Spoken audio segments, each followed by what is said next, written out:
আমি এই যে কন্টেন্ট বানানো শুরু করার পর থেকে অনেকবার তাসকিনকে নিয়ে কথা বলছি।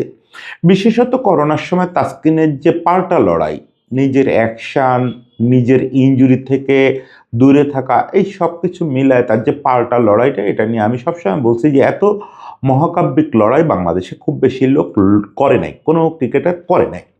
সেটা করতে গিয়ে সবসময় জাকির ভাইয়ের নাম আসছে সেখানে, যেই পুরো ব্যাপারটা কোঅর্ডিনেট করছেন জাকির ভাই। তার মাথা থেকে এই জিনিসটা বেরোছে এবং জাকির ভাই হচ্ছে তাসকিনের একদম বাচ্চা বয়সের কোচ। ফলে যেটা হচ্ছে যে ওই জাতীয় কন্টেন্ট যখনই আমি তাসকিনকে নিয়ে করতাম, এটার নিচে কেউ না কেউ কমেন্ট করতেন যে জাকির স্যারকে নিয়ে একটা কন্টেন্ট করেন। ইভেন জাকির ভাইয়ের অনেক স্টুডেন্টও আমাকে বিভিন্ন সময় ইনবক্স করছেন যে ভাইয়া জাকির ভাইকে নিয়ে একটা কন্টেন্ট করেন, জাকির স্যারকে নিয়ে একটা কন্টেন্ট করেন। আমি সবসময় ওয়েট করছি, জাকির ভাইকে প্রায় ফোন করতাম, ফোন করে বলতাম জাকির ভাই একটু লম্বা একটা আড্ডা দিতে হবে, আড্ডা দিয়ে একটা কন্টেন্ট করতে হবে। আমার একটা বড় আগ্রহের জায়গা ছিল, জাকির ভাইয়ের বাবা হচ্ছেন বাংলাদেশের প্রথম যে মানচিত্র, স্বাধীন বাংলাদেশের, এই মানচিত্র বানানোর কারিগরদের একজন, মানে ওইটা শিল্পীদের একজন।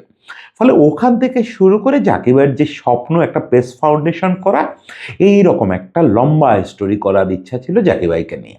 তো কই সেই স্টোরি আমি জাকির ভাইয়ের সঙ্গে কথা বলে তো আর করতে পারলাম না। জাকির ভাই মানে চলে গেলেন, এটা আজকে ৩-৪ দিন পার হয়ে যাওয়ার পরে নাকি ২ দিন পার হয়ে গেল। আমি এখনো বিশ্বাস করতে পারতেছি না। আমার মনে হয় না যে আমাদের ক্রিকেট ফ্র্যাটার্নিটির কেউ বিশ্বাস করতে পারতেছে। তো জাকির ভাইকে নিয়ে অল্প কথায় ২-৪ টা কথা বলি যে জাকির ভাই আমাদের কে ছিলেন? বাংলাদেশের ক্রিকেটের জাকির ভাই কে ছিলেন? আপনারা যারা হয়তো জাকির ভাই তো সেলিব্রিটি করছিলেন না। ফলে জাকির ভাই কে ছিলেন এটা একটু বলি। মানে জাকির ভাইকে তো আসলে বোঝানো খুব কঠিন। তারপরেও একটু বলি। দেখেন অবশ্যই। জাকির ভাই কে ছিলেন এটা বোঝানোর জন্য আমার মনে হলো যে একটা জিনিস আপনাদের সঙ্গে শেয়ার করতে পারি, একটা স্ক্রিনশট। আমি এই যে দেখাচ্ছি স্ক্রিনশটটা দেখবেন। আমি প্রপার স্ক্রিনশটটা পাই নাই, এটা একটা ছবি তোলা স্ক্রিনশটটার। এটা হচ্ছে ইন্ডিয়ার একটা ছেলে, উড়িষ্যার একটা ছেলে। এই ছেলেটা উড়িষ্যার হয়ে ফার্স্ট ক্লাস মানে রঞ্জি ট্রফিও খেলতো। কিন্তু মুশকিলটা হলো ওর বোলিং অ্যাকশনের সমস্যা হলো, তারপর থেকে ১০ বছর এই ছেলেটা ক্রিকেট থেকে দূরে ছিল। ওর বোলিং অ্যাকশন কেউ শুধরাতে পারে না। ওর দেশে বিদেশে ইন্ডিয়ার মতো জায়গায় যেখানে পৃথিবীর সর্বাধুনিক ল্যাবগুলো আছে, সবচেয়ে বড় বড় বায়োমেকানিক বিশেষজ্ঞ আছেন, তারা পর্যন্ত এই অভিষেক ছেলেটার বোলিং অ্যাকশন শুধরাইতে পারে নাই। কেউ এটা পারে নাই। ও দেশের বাইরেও বহু চেষ্টা করছে।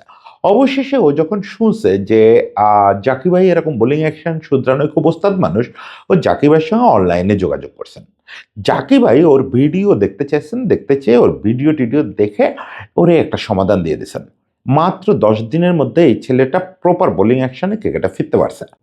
যদিও ছেলেটার বয়স হয়ে যাওয়ায় ছেলেটা আর ক্রিকেটে খুব বড় কিছু করতে পারেনি।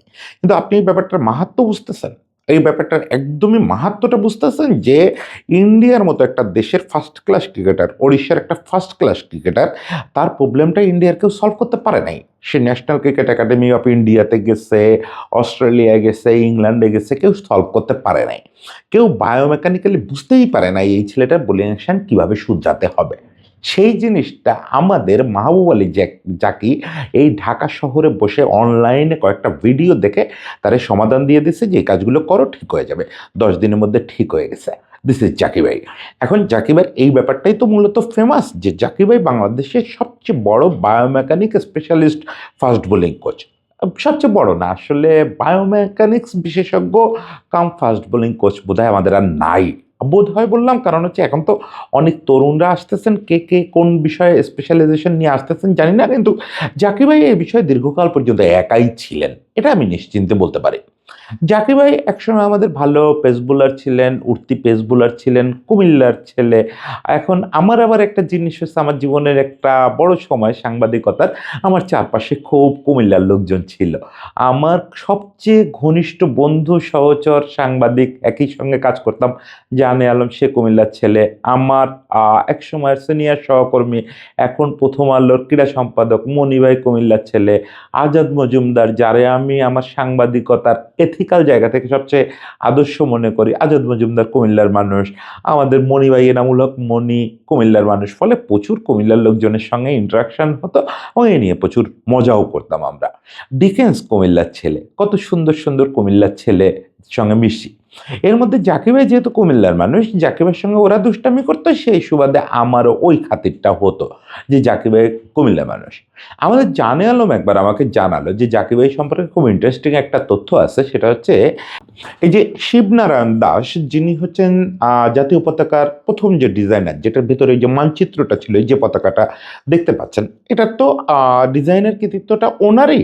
কিন্তু এটা তো আসলে পৃথিবীতে কোনো ডিজাইন, কোনো সৃষ্টি একা একা হয় না, এটা একটা টিম করে হয়। এই টিমের খুব গুরুত্বপূর্ণ মেম্বার ছিলেন জাকির ভাইয়ের বাবা। এইটা শোনার পরে আমার খুব রিলেট করতে পারলাম যে জাকির ভাই যে কোনো জয়ের পরে খুব ন্যাশনাল ফ্ল্যাগ খোঁজে।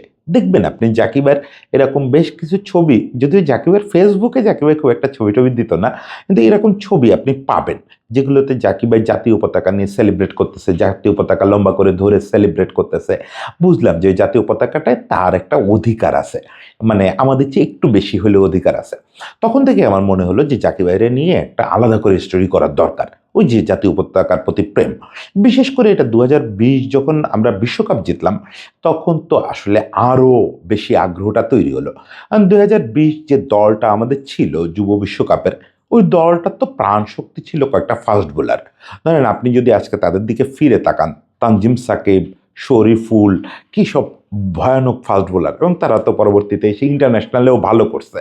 তো ওই ফাস্ট বোলারগুলোর গুরু কিন্তু জাকির ভাই ছিলেন, এবং ওই দলটার পেস বোলিং কোচও ছিলেন। ফলে বিশ্বকাপ জয়ী দলের কোচ উনি। সেদিক থেকেও জাকির ভাইয়ের প্রতি একটা স্পেশাল অ্যাট্রাকশন ছিল, এবং জাকির ভাইয়ের ওখানেও ওই যে পতাকা নিয়ে সেলিব্রেশন দক্ষিণ আফ্রিকায়, ওই জিনিসগুলো তো চোখে পড়ে। একই সঙ্গে আরেকটা জিনিস বলি, এই যে শরীফুল ছেলেটাকে আপনারা দেখেন, শরীফুল ছেলেটার পেস একসময় অনেক কম ছিল, এবং ওর যে ওই যে আঙ্গুলের কাজে সুইং করানো, এই জিনিসটা ছিল না। এ দুটো কিন্তু জাকির ভাইয়ের যোগ করা ওর সঙ্গে। তো এগুলো জাকির ভাইয়ের ছোট ছোট বলতে পারেন টিডবিটস জাকির ভাই সম্পর্কে। আর জাকির ভাই মূলত যখন কোচিংয়ে আসলেন, দীর্ঘকাল ধরে কোচিং করাচ্ছেন জাকির ভাই। জাকির ভাই মোটামুটি অল্প বয়সেই খেলা ছেড়ে দিয়েছেন, আবাহনীর হয়ে খেলতেন, আর ন্যাশনাল চ্যাম্পিয়নশিপ খেলছেন তখনকার, যেটা ইয়ে ছিল আমাদের এনসিএল এর আগে যেটা ছিল, ওই ন্যাশনাল চ্যাম্পিয়নশিপ খেলছেন। তারপর খেলা ছেড়ে দিয়ে কোচিং করাচ্ছেন দীর্ঘকাল ধরে। বিভিন্ন দেশ থেকে ডিগ্রি করে আসছেন। বিসিবিতেই তো 2008 সাল থেকে বোধহয় চাকরি করতেছেন। হাই পারফরমেন্সে একসময় কাজ করছেন। রিচার্ড ম্যাকেন্সরা যখন আমাদের এখানে প্রথম এইচপি সেট আপ করলেন, ওই সেট আপেরও অংশ ছিলেন জাকির ভাই। জাকির ভাই জাকির ভাই মূলত বাংলাদেশের অজস্র বোলারের অ্যাকশন ঠিক করা থেকে শুরু করে তাদের পেস নিয়ে কাজ করা, তাদের পেস বোলার হিসেবে গড়ে তোলা, এই বিষয়ে জাকির ভাইয়ের অবদান তো বললে শেষ করা যাবে না। তাসকিনের যে কথাটা বললে শুরু করছিলাম, যে তাসকিন যখন কার্যত হারায় যাচ্ছিল দুটো কারণে, এক হচ্ছে ওর অ্যাকশন নিয়ে প্রবলেম হচ্ছিল, অ্যাকশনটা যখন মোটামুটি ঠিক করলো, সেটাও জাকির ভাই ঠিক করলো, তারপরে ওর যেটা সমস্যা হচ্ছিল ধারাবাহিকভাবে ইনজুরি, এর মধ্যে করোনা আসলো। তো এর আগেই জাকির ভাই ফাইন্ড আউট করলো যে ওর মূল সমস্যা হচ্ছে ওর ওজন নিয়ন্ত্রণ করতে হবে, আত্মবিশ্বাস নিয়ে কাজ করতে হবে, এবং ওর যে ফ্রন্ট ফুট ল্যান্ডিংটা আছে এইটাতে একটু কাজ করতে হবে, একটু না ম্যাসিভ কাজ করতে হবে। সেটা ফলাফল আমরা দেখছি পুরো করোনা জুড়ে। জাকির ভাই ওকে ভিগোরাস একটা প্রসেসের ভিতর দিয়ে নিয়ে গেছেন।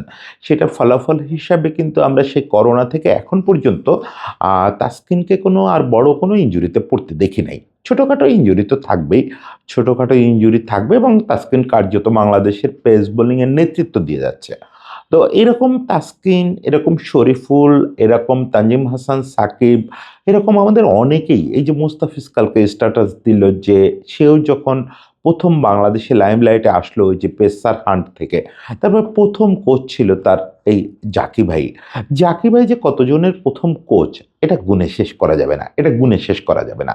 ইভেন মাশরাফির মতো সিনিয়র বোলার, সেও কিন্তু জাকির ভাইয়ের কাছ থেকে অনেক উপকৃত হয়েছে, বিশেষ করে বায়োমেকানিক্যাল জায়গাগুলোর দিক থেকে।